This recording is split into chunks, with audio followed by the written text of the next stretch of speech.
Welcome to Sri Lalitha YouTube channel. Good morning అండి. ఈరోజు recipe వచ్చేసి ఎగ్ పికిల్ పెడుతున్నాను. ఇన్స్టాంట్గా అప్పటికప్పుడు చేసుకునేది. ఒక 5 ఎగ్స్ ఉడకబెట్టానండి. ఇక చూసారా ఇట్లా కట్ చేశాను. అంటే చుట్టూతా కూడా పొడవుగా ఎగ్స్ మొత్తం కూడా ఇలా చూసారా ఇలా కట్ చేసుకున్నాను. డాట్స్ పెట్టానండి.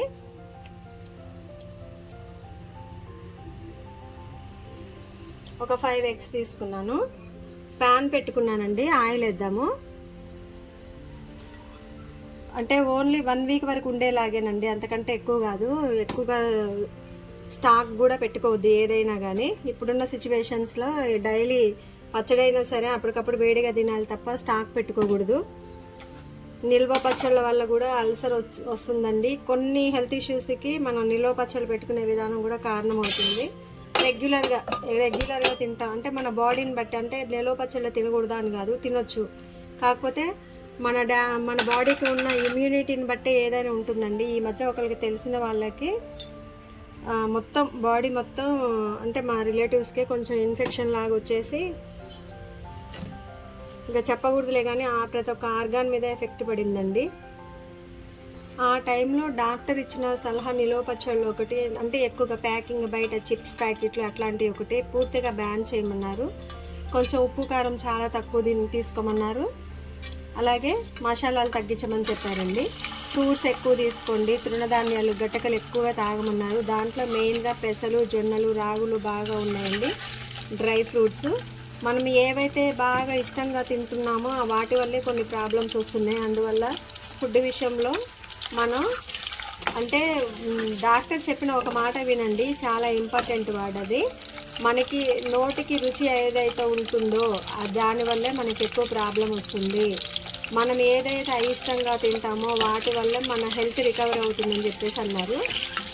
అంటే దీన్ని బట్టి మనం బాగా మసాలాలు ఒకటి ఎక్కువగా మనం ఆకుకూరలు అవాయిడ్ చేసేస్తాం. అలాగే తృణధాన్యాలు గటకనంటే ఏం గటగా తాగుదాంలే, సాంబారా తిందాంలే, పప్ప డైలీ పప్పైనా ఆకుకూరలు అవద్దు అనేటట్టు ఉంటాం. కానీ వాటి వల్లనే డైలీ కూడా అండి పెసలు, అంటే మన రైసు పొట్టు పెసరపప్పు ఒకటి బాగా మనం చిన్నపిల్లలకి ఉగ్గు పెడతాం చూసారా, అంత మెత్తగా ఉడికించి తాలింపేసి పెట్టారు పేషెంట్స్కి.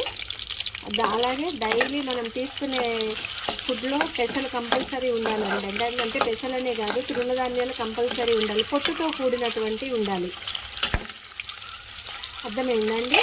మనం ఇష్టంగా తింటాం కాదని అంట్లా, కానీ మన హెల్త్ ఎప్పుడు ఎలా అవుతుందో తెలియదు. ఆ టైంలో ఒక్కసారే తిని ఇక తినొద్దు అంటే తినకుండా ఉండలేము కదా. అందువల్ల ఏదైనా లిమిట్గా తిందామనుకోండి మనకి ఏ ప్రాబ్లం రాదు. ఓకే, ఫస్ట్ వేసాను. మనం అనుకుంటామండి కొన్ని ఉంటాయి, బొప్పాయి ఇంట్లో కాసే బొప్పాయి అని అంటే ఆ బొప్పాయి ఏం తింటాంలే అంటాం. బనానాస్ అంటే పక్కన పెట్టేస్తాం, మజ్జిగ తాగం. కానీ వాటి వల్లే మెయిన్ హెల్త్ ఇష్యూస్ బాగా ఎక్కడి దాకో వెళ్ళొచ్చిన వాళ్ళు కూడా వాటి వల్లే రికవరీ అయ్యారండి. అందువల్ల మనం ఫుడ్ నెగ్లెక్ట్ చేయొద్దు, అన్నీ తీసుకోవాలి. సీజనల్ ఫ్రూట్స్ అన్నీ. సాల్ట్ అండి,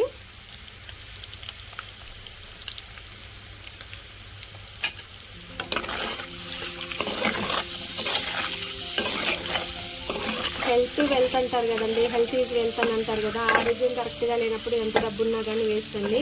డబ్బు మనిషి ప్రాణాలు కూడా కాపాడదండి. మన బాడీలో ఉండే ఇమ్యూనిటీనే మనల్ని కాపాడుతుంది. మనకి కోట్లు డబ్బులు ఉన్నా కానీ మనం ట్రీట్మెంట్కి సహకరించేటటువంటి ఇమ్యూనిటీ లేనప్పుడు వేస్ట్ కదండి. కారం కొంచెం వేసుకున్నాం, ఎందుకంటే మనం నిమ్మరసం పిండుతాం కాబట్టి కారం వేసుకున్నాం.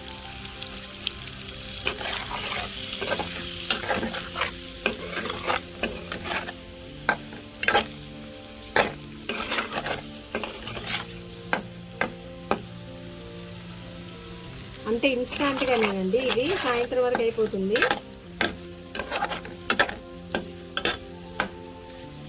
సిమ్లోనే పెట్టానండి. కారం వేసిన తర్వాత ఎప్పుడైనా కర్రీస్ సిమ్లో ఉండాలన్నాను కదా, ఆల్రెడీ సిమ్లోనే ఉంది. ఈ ఎగ్స్కి ఉప్పు కారం బాగా పట్టాలండి.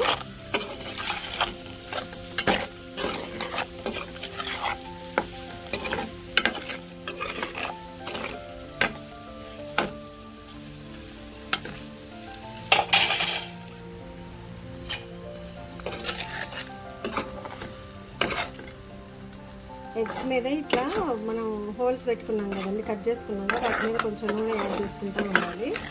అంటే ఎగ్ పొడికి ఇది ఆయిల్ ఎక్కువైనట్టు కాదండి, దగ్గరికి అయిపోతుంది. ఇలా పొంగుతుంది చట్నీ చేసేటప్పుడు కంపల్సరీ. అయితే ఎప్పుడైనా ఏ పచ్చడిలో అయినా కానీ అండి, మనం నిమ్మరసం కానీ చింతపండు కానీ కలపాల్సి వస్తే స్టవ్ మీద ఉన్నప్పుడు కాదండి, మొత్తం ఆరిన తర్వాతే కలుపుకోవాలి. ఓకే, ఒక 2 నిమిషాలు ఇట్లనే ఉడకాలండి. ఎందుకంటే ఎగ్లోకి ఈ మనం పెట్టుకున్నటువంటి ఉప్పు కారం వెళ్ళిపోవాలి బాగా. కారం ఎక్కువ కావాలి, మన ముక్కకి కారం కావాలంటే ఇంకా కొంచెం యాడ్ చేసుకున్నా ఏం కాదండి. కాకపోతే ఈ రోజు వరకు ఇది స్టాక్ ఉంచట్లేదు. దీనికి తోడుగా కాంబినేషన్గా బీరకాయ వేయను పల్లీలతో పచ్చడి ముక్కలు చేశానండి, చూపిస్తాను, అది కూడా వీడియో తీశాను. ఇది మొత్తం కొంచెం ఇంకా కొంచెం కలవాలండి, ముక్కకి ఎగ్గుకి మొత్తం పట్టాలి. చూసారా, ఈ ఎగ్గుకి పట్టిన తర్వాత దీంట్లో కొంచెం ఆవాలు కొంచెం అలాగే మెంతిపిండి యాడ్ చేసుకుందామండి. ఇది వేడి తగ్గాకే యాడ్ చేసుకుందాం. స్టవ్ ఆఫ్ చేస్తున్నానండి. కొంచెం ఆవాల పిండి అండి, కొంచెం మెంతిపిండి,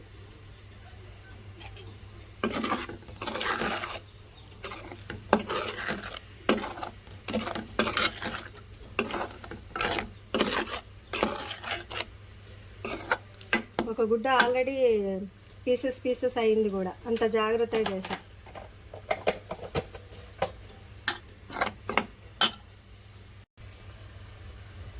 నూనె చల్లారిందండి. ఇప్పుడు మనం నిమ్మరసం అండి,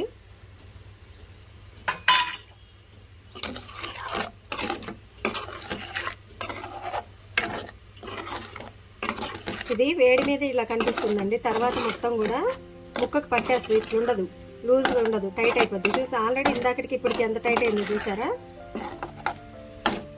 ఇలా చేసి మనం ఎటన్నా బయటికి ఎటన్నా వెళ్తున్నాం అనుకోండి, ఇంట్లో పిల్లలు ఒక్కళ్ళే ఉన్నారనుకున్న టైంలో ఇలా చేసి పెడితే 2-3 డేస్ ఉంటుందండి. ఇందాక గ్రేవీ కనపడాల మీకు, ఇప్పుడు చూసారా గ్రేవీ, కానీ చాలా బాగుంటుందండి. నోటికి రుచిగా పుల్లగా చాలా బాగుంటుంది. అసలు నిమ్మకాయే మంచిది, కానీ ఇట్లా చేసుకున్నాం అనుకోండి పిల్లలు ఇంట్రెస్ట్ తింటారు. మనం ఇది వేరే బౌల్లోకి ట్రాన్స్ఫర్ చేసుకుందామండి.